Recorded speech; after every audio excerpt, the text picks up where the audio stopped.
Why is this man trying to buy a brand new car for only $2? 13，不用找了，给我拿车。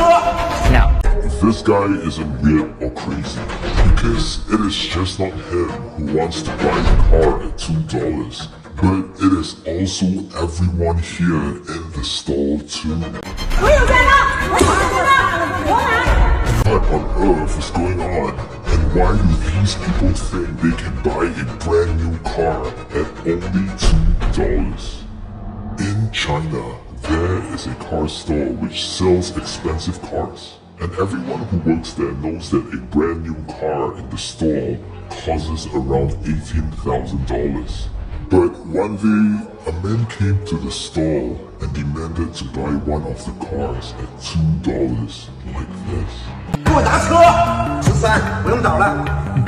这钱真不够带呀！咱这是12.98万的车，带您这样，您全款贷款，您要是零首付的话，13块钱都不用掏。埋汰我呢？我还用贷款吗？我一夜光玩就1600，你给我玩这个，我拿钱砸死你！你车啊，你别整没用的，赶紧。The car saleswoman did not allow the man to buy the car at $2 as it was not enough money and tried to offer a no deposit loan to the man instead. But he refused and shouted at her, and this is when things got worse. Because this lady wanted to buy the car too. 我有驾照，我有驾照，我买。干啥？你看看吧，后面广告上写着呢，你看看，我买。 This lady started scolding the saleswoman too, and now with both the man and the lady shouting at her, the saleswoman did something that will break your heart. 你干什么呢你啊？啊？我也是来看马车的。你看买车离远点。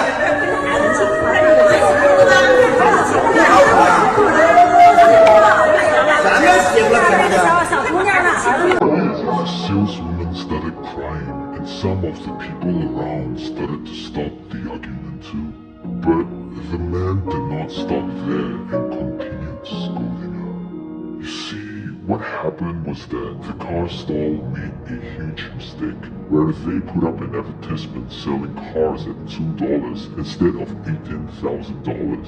And this advertisement mistake was seen all over the city. And because of this mistake, this saleswoman ended up having one of the worst days of her career. Which is why we need to be more careful what we show to the public and mostly things we put on the internet. Because you never know what kind of sadness it may bring.